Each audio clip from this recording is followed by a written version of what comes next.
Unjuk rasa ratusan buruh di kantor Dinas Sosial Tenaga Kerja Kabupaten Sidoarjo berujung bentrok.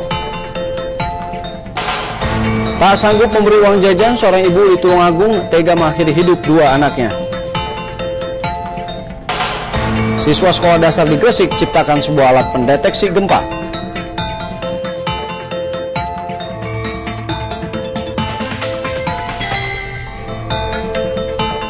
Selamat pagi warga Surabaya dan sekitarnya. Liputan 6 pagi Surabaya menyambung rangkaian Liputan 6 pagi hari ini.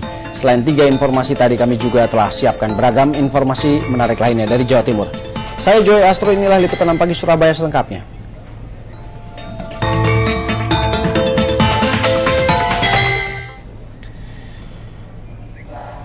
Saudara, unjuk rasa ratusan buruh di kantor Dinas Sosial Tenaga Kerja Kabupaten Sidoarjo berlangsung bentrok. Bentrok terjadi setelah pengunjuk rasa berusaha masuk dan merobohkan pagar kantor. Aksi ratusan buruh dari Serikat Buruh Madani dan Serikat Buruh Kerakyatan di depan kantor Dinsosnaker Sidoarjo awalnya berlangsung tertib. Sejumlah pengunjuk rasa secara bergantian berorasi terkait penggelapan dana jam sostek. Karena tidak juga ditemui kepala Dinsosnaker, para buruh melampiaskan kekecewaan dengan mendobrak pagar kantor hingga jebol.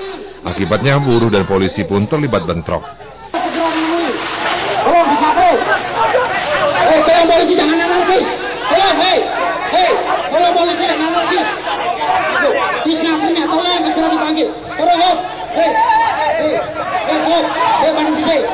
Beruntung pengunjuk rasa dan polisi bisa menahan diri sehingga bentrokan tidak berlanjut. Aksi ini merupakan buntut dari kekecewaan buruh terhadap kasus penggelapan dana jam sostek oleh PT Langgeng Makmur Industri dan Jaminan Hari Tua atau Jaminan Kematian Karyawan PT Swamitra Mandiri yang hingga kini tidak juga dituntaskan oleh Dinsosnaker Sidoarjo. Usai menyampaikan aspirasinya, para buruh kemudian membubarkan diri. Namun mereka mengancam akan mengerahkan massa yang lebih besar jika tuntutan mereka tidak segera ditanggapi pihak Dinas Sosial Tenaga Kerja Kabupaten Sidoarjo. Eko Yudo melaporkan dari Sidoarjo. Di Probolinggo, saudara, bentrokan nyaris terjadi saat dua kelompok warga mendaftarkan penawaran proyek pasca bencana di depan gedung Bapeda Kota Probolinggo. Keributan dipicu saat sejumlah rekanan dihadang kelompok lain saat hendak menyerahkan dokumen penawaran.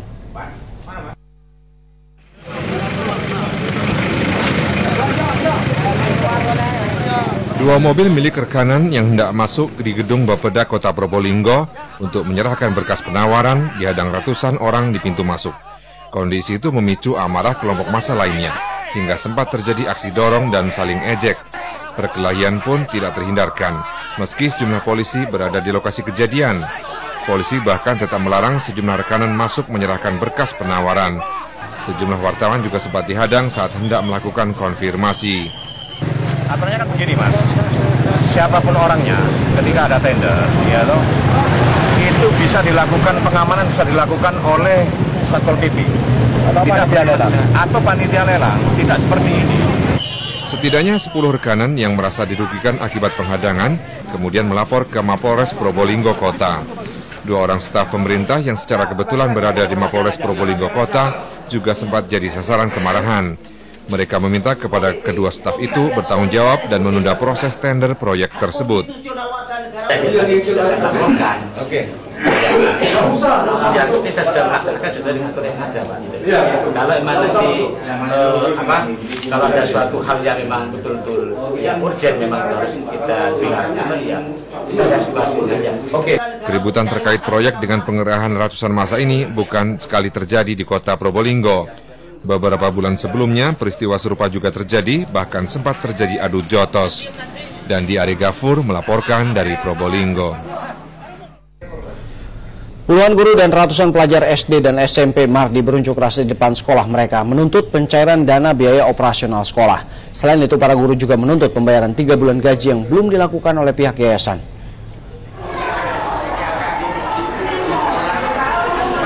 Dalam orasinya, para guru menuntut pihak yayasan mencairkan dana bantuan operasional sekolah sebesar 49 juta rupiah. Unjuk rasa juga membawa berbagai poster dan keranda mayat sebagai bentuk sindiran terhadap yayasan yang telah memblokir dana BOS. Bahkan gaji selama 3 bulan juga belum diterima para guru. Kebijakan pihak yayasan dinilai akan menghambat guru dalam proses belajar mengajar. Apalagi secara tidak langsung demo ini berdampak pada mental pelajar SD SMP Mardi Putra dan sebentar lagi melakukan ujian nasional. Meski demikian, proses belajar mengajar tetap berjalan seperti biasa. Saudara, ratusan korban lumpur lapindo menduduki tanggul di dekat pusat semburan lumpur. Aksi ini merupakan buntut dari kekecewaan warga terhadap Gubernur Jawa Timur yang menolak bertemu korban lumpur lapindo. Dengan mengendarai sepeda motor, ratusan korban lumpur lapindo dari gabungan 4 desa yang masuk dalam peta ganti rugi mendatangi tanggul di dekat pusat semburan lumpur lapindo. Warga pun sempat merusak berbagai fasilitas di pusat semburan lumpur lapindo. Polisi pun tidak dapat berbuat banyak karena jumlahnya yang terbatas. Akibat aksi warga ini, seluruh aktivitas penanggulangan dan pengalihan lumpur ke Sungai Porong terhenti.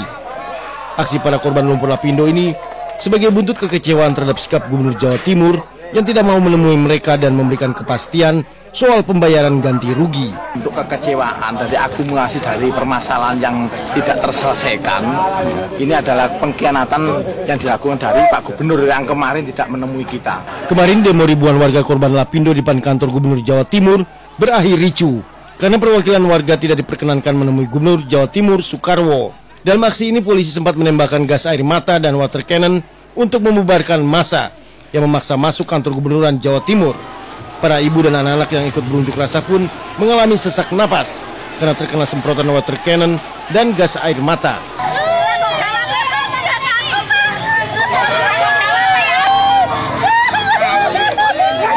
Aksi turun ke jalan pada korban lumpur lapindo ini kembali mempertanyakan proses ganti rugi yang hingga hari ini belum juga tuntas. Eko Yudo melaporkan dari Sidoarjo, Jawa Timur. Beralih ke informasi ujian nasional, saudara, pelaksanaan ujian nasional untuk tingkat SMA dan sederajat membuat para peserta ujian tegang dan kelelahan. Untuk menghilangkan ketegangan dan kelelahan itu, para guru membantu siswanya menyediakan tempat relaksasi saat waktu istirahat. Usai mengikuti ujian nasional, puluhan siswa SMA Tamiria Surabaya bersama-sama menuju tempat relaksasi yang disediakan sekolah waktu istirahat. Tempat relaksasi ini memang disediakan di halaman sekolah tidak jauh dari lokasi ujian nasional. Dan puluhan siswa ini pun merendam kedua kakinya di dalam wadah yang berisi air dingin dan bunga.